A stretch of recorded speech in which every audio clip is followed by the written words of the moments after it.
Alrighty,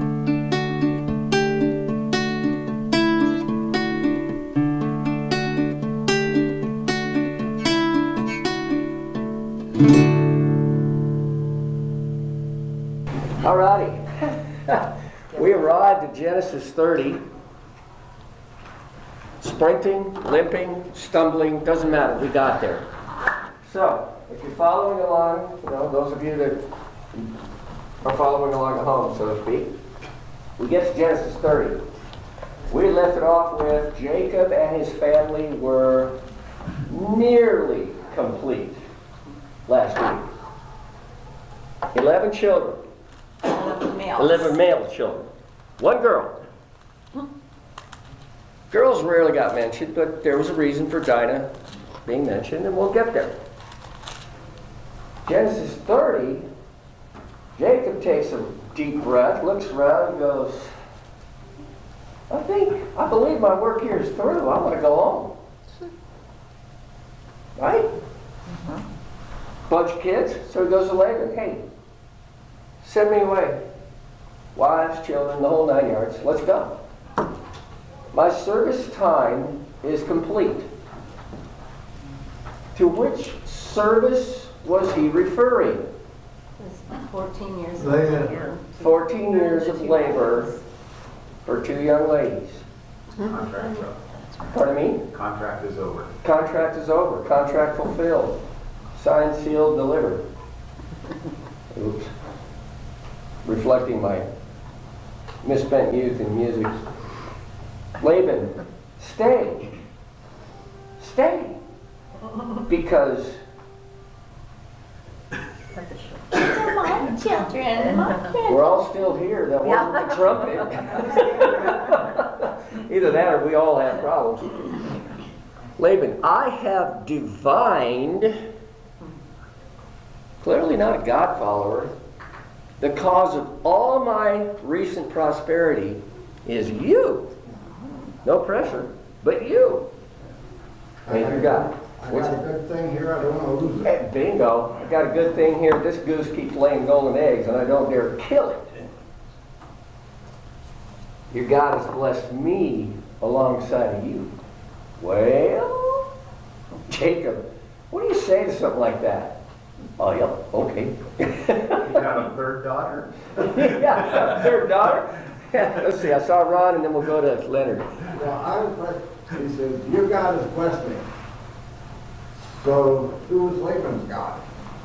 We're going to find out Okay. if we get there. Oh, okay. I'm giving no guarantees this morning. Leonard? Oh, I thought you raised your hand. You didn't. No. You're no, I get it. You're supporting an injury or something. No problem. Jacob agrees. Yeah, you know what you had. Look back 14 years, and you know what you got now.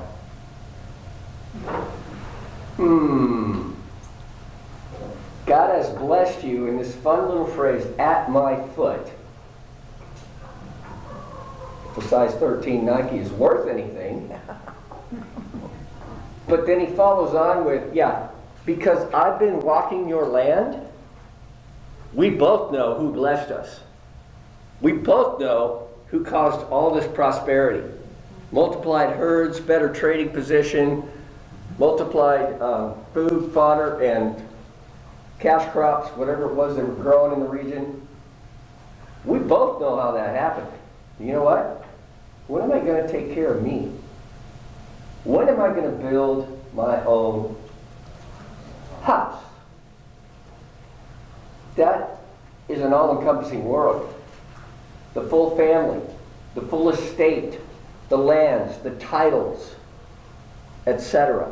When am I going to work on that? Because for the last 14 years I've been working for you.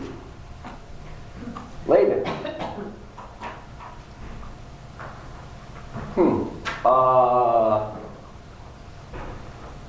Anything I can offer you to stay? You could see him going, the bank account has just been steadily rising. Hey, if I can get you to hang out, it'll go stratospheric. I bet he didn't know that word. Jacob, nothing. Wait a minute. I gotta build my own house here. If I stay, you give me all the oddballs, all the irregular sheep and goats that at the times when the flocks, usually in the spring, are delivering their little ones, any of those that they're not the normal looking ones, usually a solid color or a gradual shading of the same color over the fur of the beast. Anything that has stripes, spots, weird patterns, in short, anything that looks like a pinto or paint pony, if that gives you an image. You give that one to me. I'll take that for my wages. Yeah. Give me the weird ones. All right, you're an oddball, Jacob, but you can have it. But notice something. This is an easily enforced contract. He is still within the greater context of the household and servitors of Laban. They know who owns which critters. If anything that Jacob takes out to pasture does not have streaks, spots, stripes, but is a normally colored animal, ha! You're stealing from the boss. Right? Really easy to see. Any normal animal, clearly, you stole that, Jacob. So Laban says, okay, cool. I can do that. And immediately reaches back into a bag of tricks and pulls a fast one. All of the currently existing striped, spotted, anomalous, had to rewind, hang on. Anomalously colored beasts. Don't try to say that. Just don't try to say it. Those were supposed to be Jacob's starter herd. That was his Starting team. his what? Starting team lineup. Starting team lineup, exactly. So, he's got his starter package ready to go, or so he thought. Laban strips all those critters out of the herd and takes them a 3-day journey away.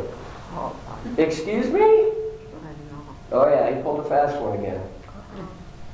But you know the fun thing about these things? As we read through these narratives,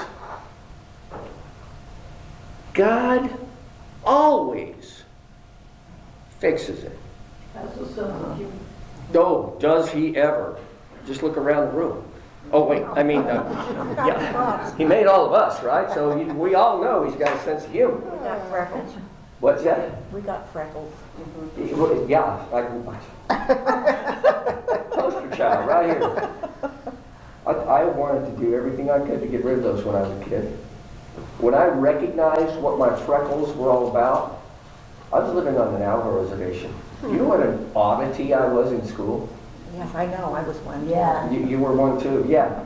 For one, I was a white kid, maybe 50 in the whole K through 12 high school, junior high school, elementary school complex there in Fort Defiance in Arizona. So not only were I different, I were spotty. You know, like one of these sheep. So, this was Laban's. Right? So were they. Yep. These were Jacob's. So was his. They'd stick out. Right? Right? I still don't I have to think through this. Jacob said, I'll take any of the multicolored, spotted stripes, whatever. Yeah. But to do the sacrifices, that before the Lord. That was before the law. I'm sorry? That was before the law. Oh, The sacrificial system, a year-old male creature, unblemished. unblemished, didn't exist yet. Okay, We don't have that codified yet. okay. So that's why We're- you get away with it. We're about 420 years in front of that here, Okay. maybe 450. But yeah, you're right, it's coming. So how did Jacob and all of the descendants of his herds, They wouldn't have qualified. Yeah, exactly. Matter of color and stuff, it wouldn't have qualified. right? And that Jacob was not playing the race card there. It was a matter of different color. Okay. But God's blessing stayed on Jacob. Yeah, there's going to be some splash over for Laban. But you know, you can't have a waterfall of blessing coming down and they're not sprinkles and splashes that go out when it hits on the rocks of our stone heads, which is kind of what goes on here. Because the agreed upon animals, all of a sudden they are popping out left, right, center, up, down, diagonal. All of a sudden, even though Laban stripped them all out and took them 3 days away. How'd that work? Sunday school answer? Jesus? God, maybe? Jacob grabs a hold of this superstition. It was an art, a trick of the diviners. The practicers or practitioners of arcane arts. If you pull green branches off of trees and strip away parts of the bark, leaving spots, speckles, stripes, patterns, and you put them in the watering trough, when the animals come to water, they will breed with those traits. I don't know. I mean, go down to UC Davis Agricultural School and see if that works in their animal husbandry classes, right? I don't think so. But that's what Jacob starts doing. He takes these peeled poplar strips and these willow withes that have patterns, and he enhances those patterns. When the striped critters are watering, look, he throws those in the water. Ha! I'll get you, Laban. I'll figure this out. It's kind of like, 99-year-old ladies bearing children.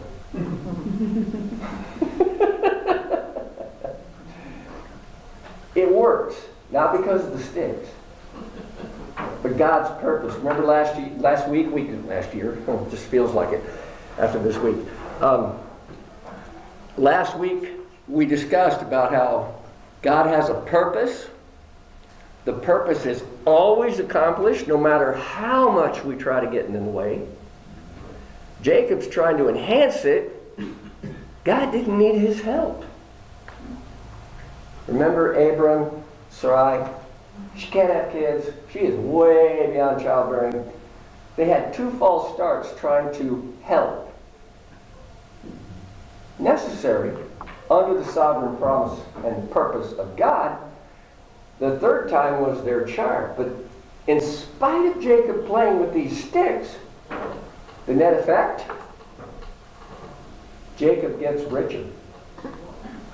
He gets wealthy, even by those standards. There is one unfortunate side effect.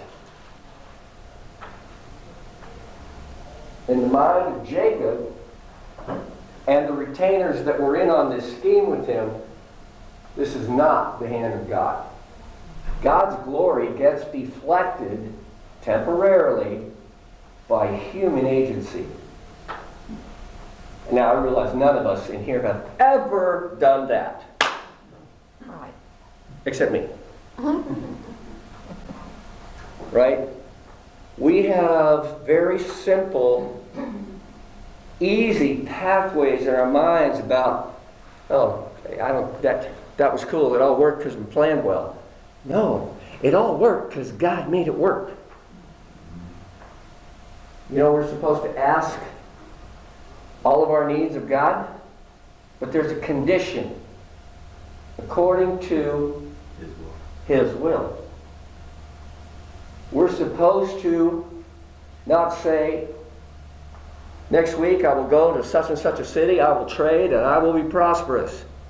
What are we supposed to preface that with? It is God's will. If the Lord wills, and that came from none other than the original Lamb of God. Jesus himself spoke that. Don't go marching off in your own plans and say, I'm going to do this. Where else are we told? The ways of a man are put into his plans, but his steps are ordered by Come on. the Lord. Yeah, you guys are passing all those Sunday school answers. That's awesome. If God is the one ordering our steps, then where should the glory be reflected? On God. On God, yeah.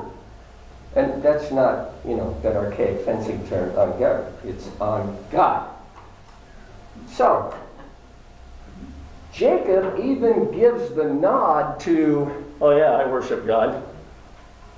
Mostly. He wasn't fully sold out for God. He had the encounter where he saw the ladder or the stairway and the angels ascending and descending and God at the top, and he says, I am the God of Abraham. I am the God of Isaac. I'm going to be with you, etc. I am going to make you prosperous beyond your wildest dreams. Oddly enough, Paul, who was never known as a wealthy man, but he picked that up. Because in Ephesians, when he gives one of his many benedictions, may the God who can do all and more of anything you could ever imagine or dream. Same God. So Jacob gives the nod to the piety part, and he says, okay, I'll do the straight up thing by Laban. All the odd ones, I'll take him out, take him however far away he's running his herd, but he'll do it before they mate. He prevents cross-matching with Laban's animals. And it still didn't work. The other thing he did, if he had the big burly rams up there drinking, sticks in the water. If it was the little 97-pound weakling rams, the ones that need the Charles Atlas mail-in order course. And I can tell a lot of you did not read the back of comic books when you were kids. That is cool. Yeah, right. Okay, I are old. Maybe some of you have some years on me, but at the end of this week, I'm feeling like I'm 106. When the wimpy animals are up there, take the sticks out. It's like, okay, Laban, you want all the unmarked, normal-looking things. Guess what?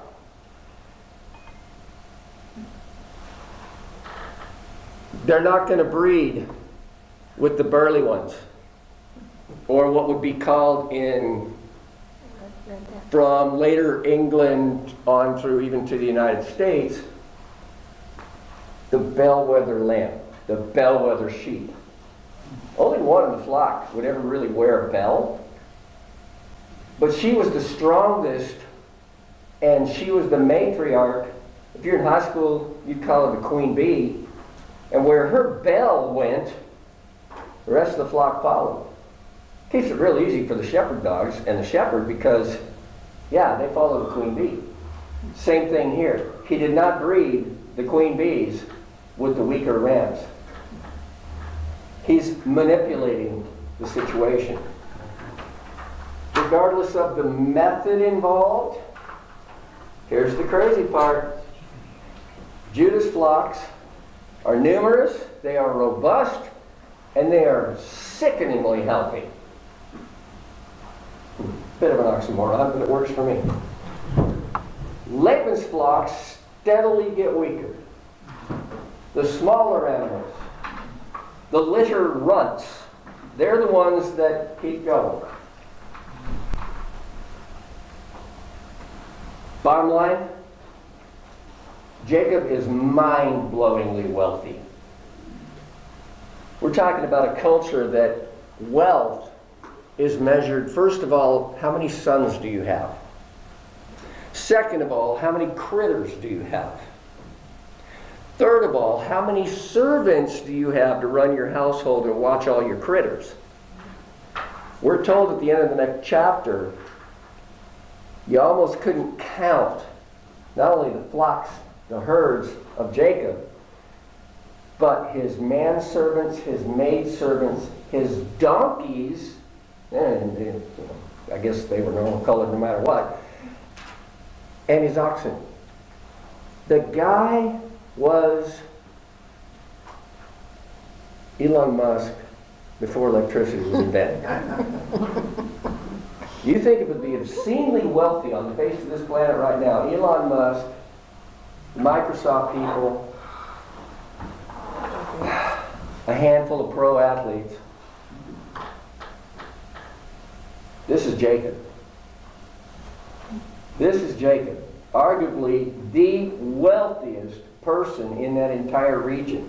He's the president of the 4-H club. Oh, absolutely. Probably invented the 4-H club. To which one of my granddaughters is eternally thankful because she raises a lamb every year and she's had best of show, 5 out of the last 6 years. Wow. I know, right? Who knew? All I know about sheep is that they're furry and they stink. She walks around with one over her They neck. don't have fur. Okay, wool. Well, somebody pulled the wool over my eyes on that day and I didn't get it. Laban also gets enriched. Yeah, he's got his slices of the pie because he's riding around on Jacob's coattails.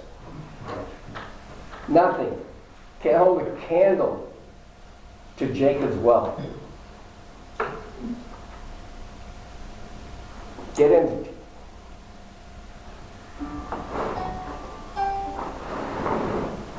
You moved the cord for me, but I'm stepping on my bag. Is that a hint I should just bag it for the morning? Oh. We get in chapter 31 and God revisits Laban.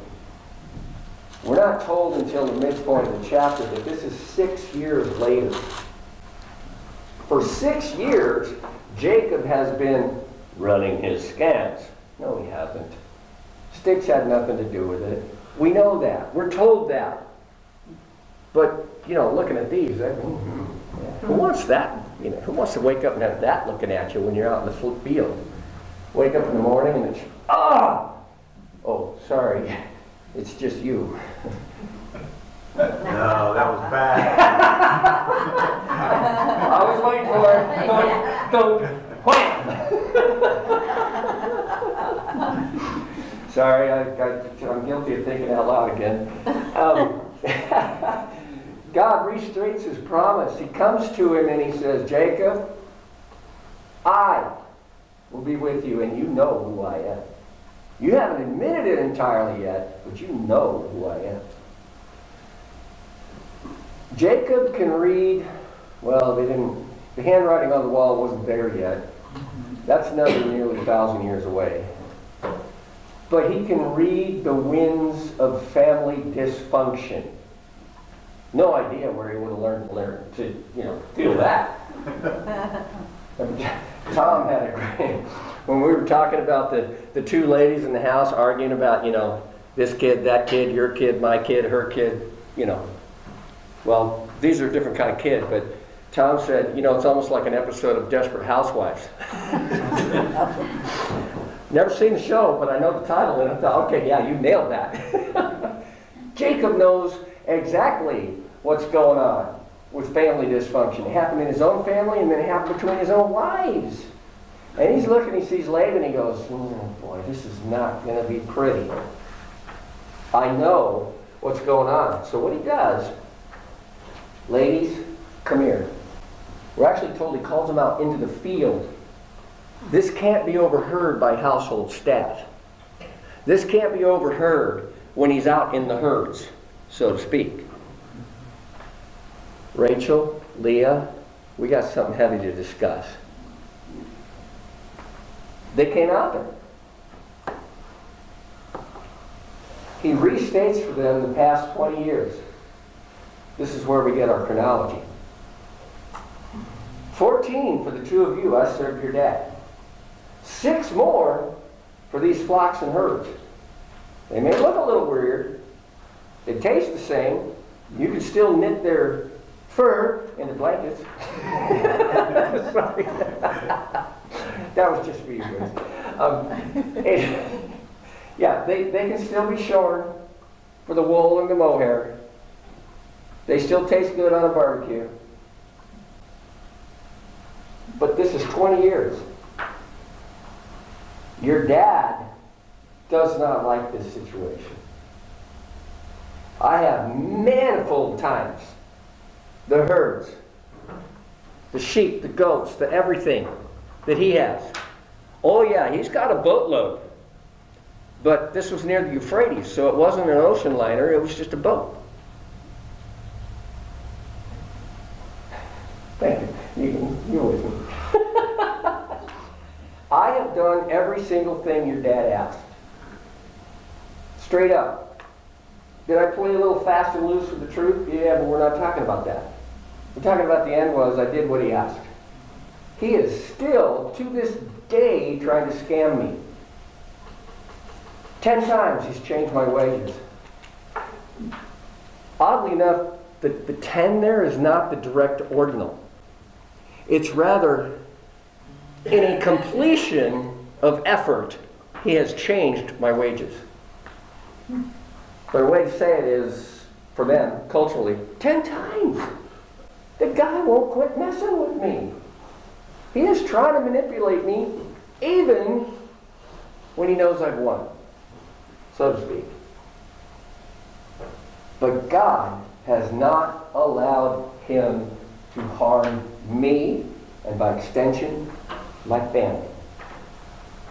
He has kept us inside what became known as a hedge of protection. How many of you saw the animated version, Sleeping Beauty? How many read the book? Yeah, I figured. Yeah, there's a book. But when the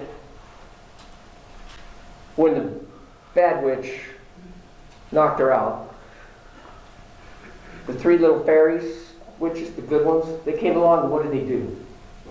Crying, and all these thorns grew up around the castle. That's the image here. An impenetrable hedge that has come up. This is a biblical image, but it protects the ones inside. That's what he's hinting at here.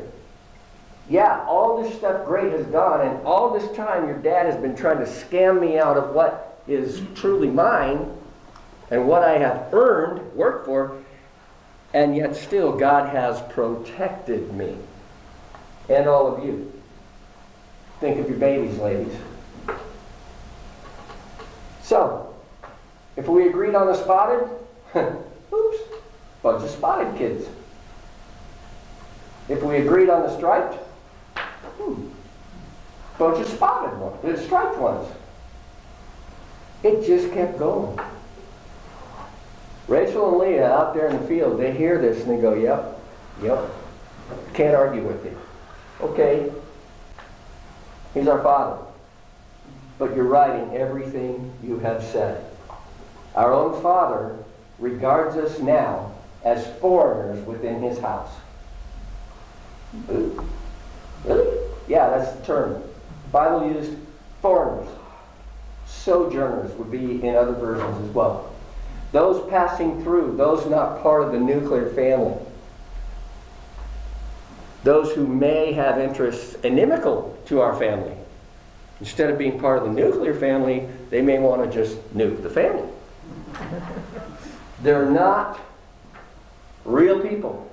They're just below us because we're so cool. Well, they were feeling like Dad's treating us that way. Not only that, we don't have any portion here anymore. Portion? Yeah, and there's an R in there. This isn't a Harry Potter, Snape thing. It's not a potion, it's a portion. For a young woman in a father's household, tent, city dwelling, whatever, when she was married, there were very formal negotiations, much the way Laban negotiated with Jacob, 7 years labor. But in those negotiations was determined the amount of the dowry that her mother and father would send her into the marriage with. It was part of enriching both sides of the clans that were joining. And there was a bride price. In other words, his family says, we are, in effect, purchasing a daughter.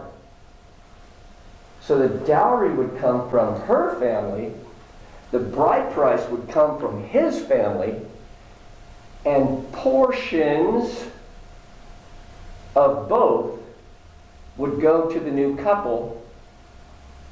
He would keep a bit of the bride price, the dowry. She would keep a bit of the bride price. 7 years of labor for one girl, plus 7 years of labor for another girl, that is a lot of bride price. That's a bunch of flocks. That's a bunch of crops. That's a bunch of weavings and clothing made out of the sheep fur. Rachel and Leah didn't see a cent of that. We have had no portion. This reflects again something about the character of Laban. Sneaky, smarmy, underhanded, manipulator, Machiavellian, and Scottish. Cheap? Oh, sorry. My brother-in-law, who is 50% Scot on his mother's side, that would be my wife's next brother. There's one farther up, but one of his favorite jokes, because he is 50% Scot, why do Scotsmen have such large noses? Well, Daddy, it's obvious. Air's free.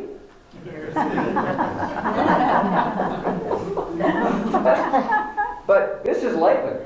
He could have taught Scotsmen some, stereotypical Scotsmen something about being tight-fisted.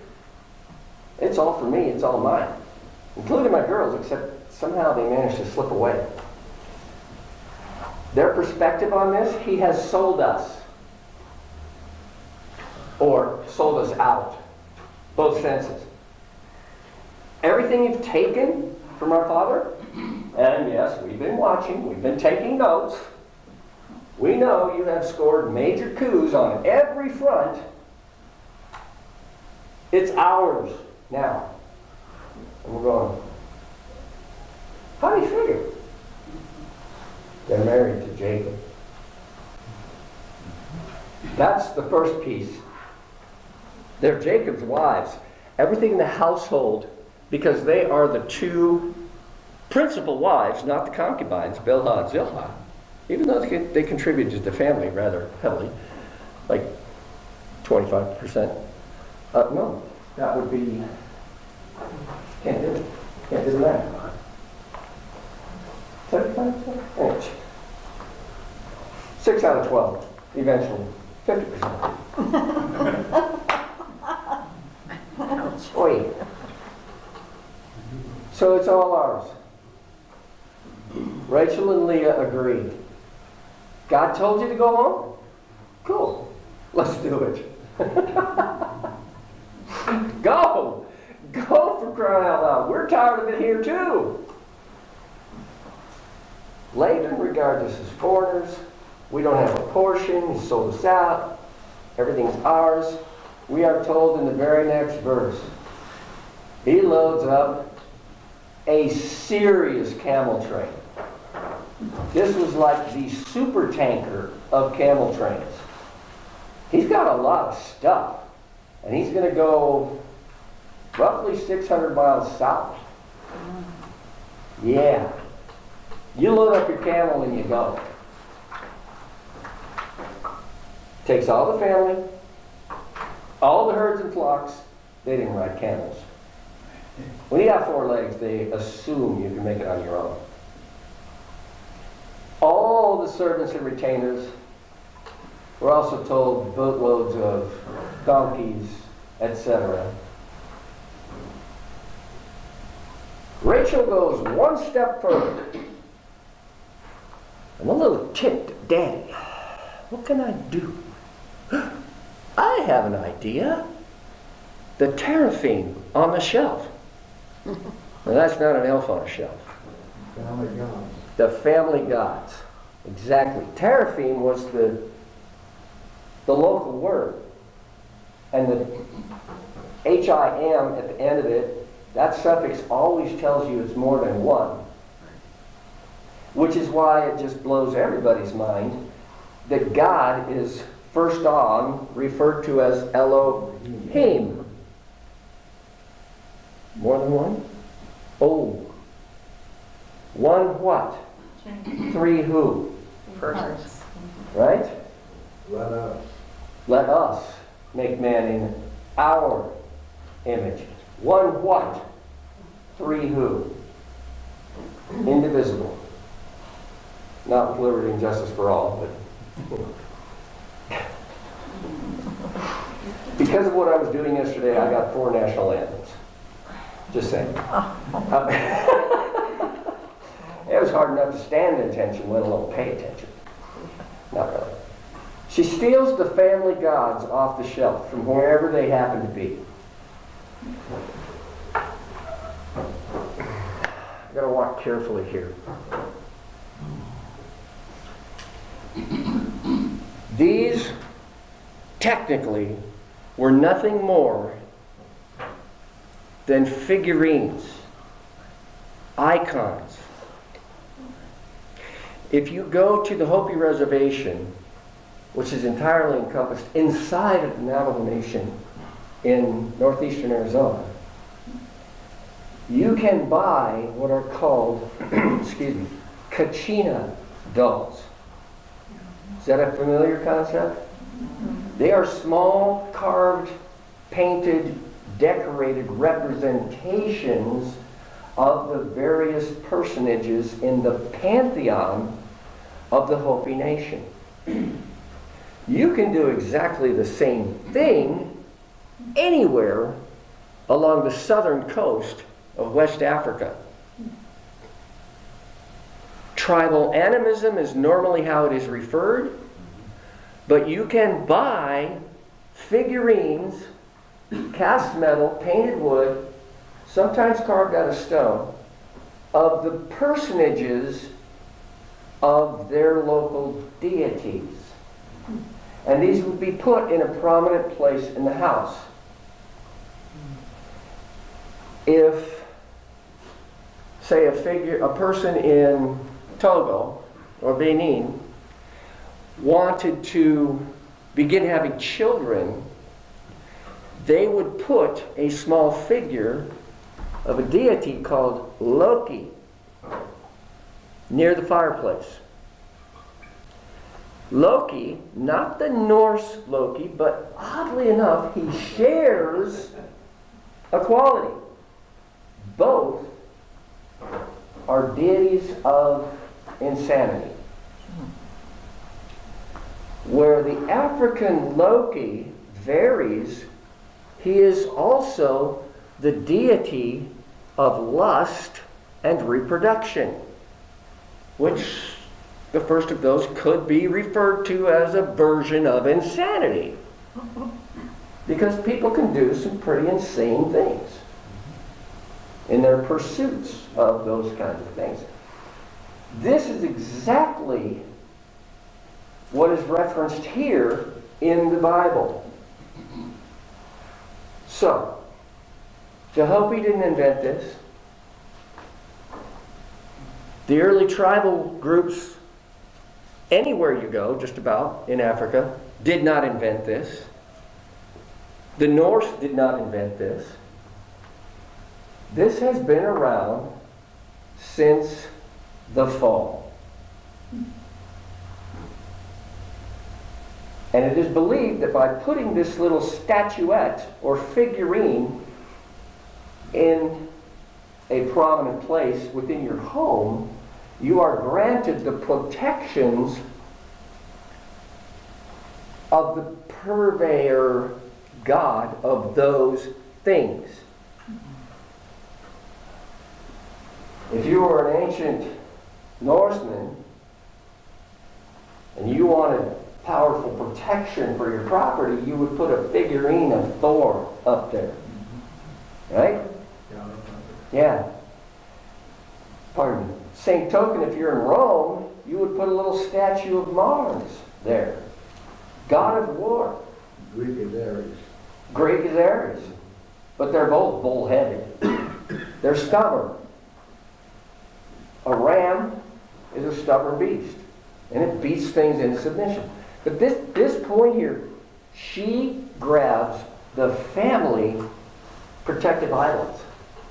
Her reasoning was very possibly, we're running from Dad. If I take these with me, he is unprotected. He is powerless outside of their reach. It's also a direct slap in the face to local deities anywhere because they were limited to the region of where they got worshipped. Where is God limited? Not at all. Not at all. Nowhere. The psalmist said, if I go to Sheol, the halls of the dead, you are there. If I go to the heavens, you are there. Anywhere in between, you are there. Doesn't leave out much, does it? But she's got the gods. And she pulls a fast one of her own coming out. Jacob flees and crosses, some Bibles will say, the river. It's not capped or underlined. Others will just flat out say, the Euphrates. That's what they're doing. They're heading back southwest. They're coming out of that Fertile Crescent area in what would be modern-day western Iraq, northeastern Jordan. They're heading back down to Palestine. 3 days later, Laban, who was off mowing the fur off the sheep, shearing. Oh, he was sheep shearing. That's what he was doing. He finds out. One of the servants comes back and, oh, by the way, they all left. The place is almost deserted. You know, little cartoon like dust wind swirl and, you know, maybe a couple of leaves, and they're gone. 7 days out, he catches up. You know, we're talking camels and foot. It's not like there's a super highway. Takes him a week to catch up. And he caught up that fast. Why? Because Jacob is moving estimate of 2 million living things between his extended family, his retainers and servants, and then all the herds. They don't move fast. They do not move fast. A man on foot, moving at a normal clip, he's going to be halfway to Jerusalem in 7 days. Maybe more. They ended up, this I just love.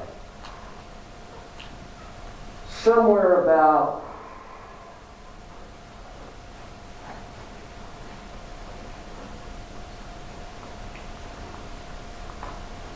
$1,200, depending on who you read. 1200 AD, probably closer to 1440 AD. The Israelites conquered Palestine. One of the sons of Joseph. You mean BC? Did I say AD? Mm-hmm. Told you my week was weird. BC, before children. All parents recognize that. There was great peace in the land, BC. Anyway, see this here? They got to the hill country of Ephraim. He doesn't exist.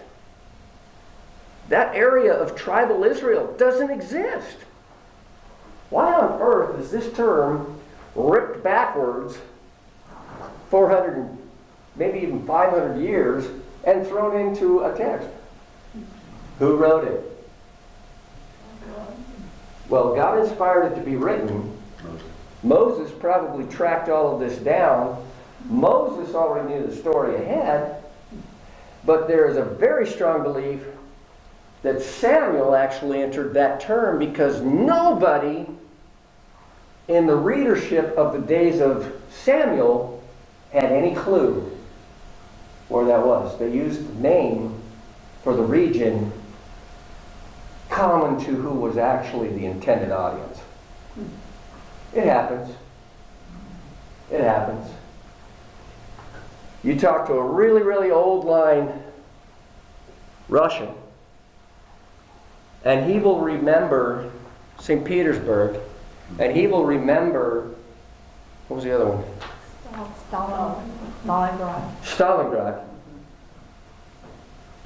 But even before that, a lot of cities that they remember in their minds and the names thereof changed after November of 17, when the Bolshevik uprising won. That word wasn't going to go. So anyway, similar stuff happens all the time like that. The night before they get to Jacob, they can taste him. They can see the evidence on the caravan track. Oh yeah. Boatloads of sheep, goats, and critters have been along here. This has to be him. God sends Laban a little dream. He sent Jacob a dream. Twice. Once with a ladder. Once with a go home. Your work here is through. Laban, tread carefully with my servant Jacob. If that didn't put the fear of God into Laban, literally nothing else was going to. So, uh-oh. Now I'm dreaming about this? And now the God that Jacob is somewhat affiliated with is warning me, don't mess with him? Had to be rethinking his plan. Because he went down with all his armed retainers. Why would you do that? I'm going to catch me some vermin and bring them back. Right? He's going down with enough force to totally subsume Jacob and bring back his daughters and grandkids. Laban. Yo, Leonard. No, I was just looking for something that was bothering me when you said. Oh, I'll probably say a lot of things that'll bother a lot of people. Which one was it this time? 11 sons, it was 12. Not yet. Not yet. Not yet? Yeah. Oh, Remember when Benjamin is born? okay. Yeah. So Yes. Benjamin, that was, Benjamin is missing at the moment. okay, He'll get there. okay. Especially because he has such a critical I part to kept play. looking and I couldn't find. You couldn't find him. You don't find him until, I think it's 38. Ah. Yeah. When that last one, that don't, child of my old age kind of deal. Did I see another hand? Well, okay, we all have two, but did I see one? Okay. Laban, first accusation out of his mouth. You were discourteous. You did not follow protocol. Remember, that was the leverage he used against Jacob for slipping in Leah instead of Rachel? We don't do that around here. That was not protocol. They probably sipped their tea with an extended pinky, too.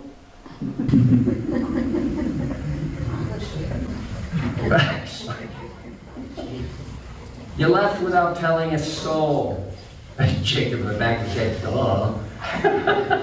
There was a reason for that, because we didn't want this reaction. I was denied my proper farewells. These are my kin. Not in your hands. Instead, and here comes this funny little word, the root with various suffixes and yes, those, thank you, follows all the way through this passage. You stole away in the night. You know I could wipe you out. This might be where Jacob starts to sweat a little bit. But your God told me not to.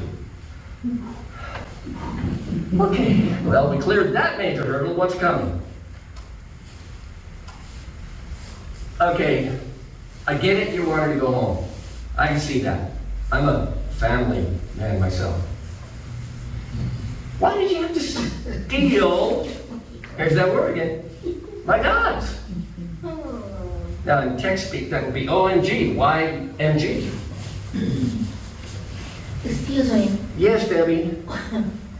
why is it his God? I mean, isn't it all? That is a fabulous question, because it highlights, and look what it highlights. A single God throughout the history of the universe has identified himself as creator and sovereign, rights to rule utterly over everything created. After all, he made it. He wrote the instruction manual. But the people, especially during the time between the birth of Seth, third son of Adam and Eve, and Noah, when the world got so wicked, what was the phrase used in Genesis 6:6? Every inclination of their hearts was toward evil all the time. And what were they doing? They were worshiping everything and anything except the one true God. So Laban doesn't get that.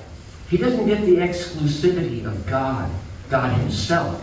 Instead, he had little household statues. Instead, he had little figurines.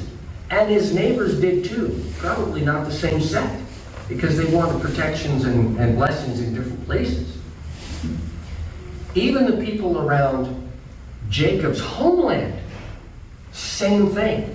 They would carve something out of wood and say, this is our God or goddess, and this is what he or she does for us.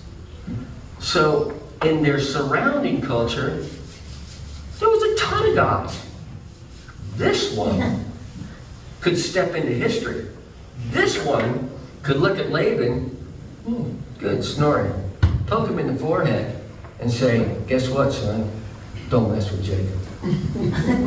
Don't mess with Jacob. Oh, yeah, okay. There's only one God that could do that kind of Right. stuff, right? Laban doesn't get that. Okay. Jacob is just beginning to fully understand it. He had the encounter with God on his way north, remember? Jacob's ladder. He fell asleep, he's got some rocks piled around for security, and then he's given this incredible vision, angels going up and down this ladder, this stairway to heaven. God himself, whatever, I've always thought of that as just this immense light, rather than a figure that could be later carved and worshipped. God himself says, Jacob, you're on the right course, but understand something. I'm God. I'm going to be with you. I'm going to protect you, no matter how far away you get. And I'm going to make you prosper, but then I'm going to bring you back here. All of this is percolating through Jacob's head when he has another dream. Son, your time up here, up north, is through. Get back down to the south where you all belong. I'm sorry. But then Laban, when he chases him, he goes, All right, I can figure out why you wanted to get back home. But why'd you take the gods? And Jacob, huh? What? Are you kidding me? You're not upset about the sheep, the goats? You're upset about your idols? Yes, I am. Jacob answers, first of all, I was afraid of your might. I was afraid of your power. Essentially, I was afraid of your temper. You're a me first kind of guy. I just shoved an oar in the spokes of your vehicle. And I kind of messed up your plan. But what's this about gods? Where did you pulled this out of left field, and baseball wasn't even invented. What are you talking about? Okay, I tell you what, I'll make you a deal, Laban. Search. My caravan is open before you. Go find whatever you think is yours. What's that, Marguerite? I said, that's beautiful, you'll die. Yeah, exactly. If you find your gods, that thief is going to die, because that culturally was a terminal offense. That was capital punishment. You mess with a god from somebody else, oh yeah, you die. God's economy, and especially when we start reading through, when we get into Judges, Joshua and Judges, more than once, the people of God say, well, if you've got a problem with God, let your God take it up with him. Because he's going to win that argument. Right? What I find confusing here is that Jacob seems to admit having taken the gods, and then says, go ahead and search my camp. No, Jacob didn't know. He expressed bafflement at the statement of the gods. No, he says, why did you steal my gods? And Jacob says, because I was afraid that you might... That, okay. I see the connection that, yeah, and that's, I believe, this came up once when I was in seminary.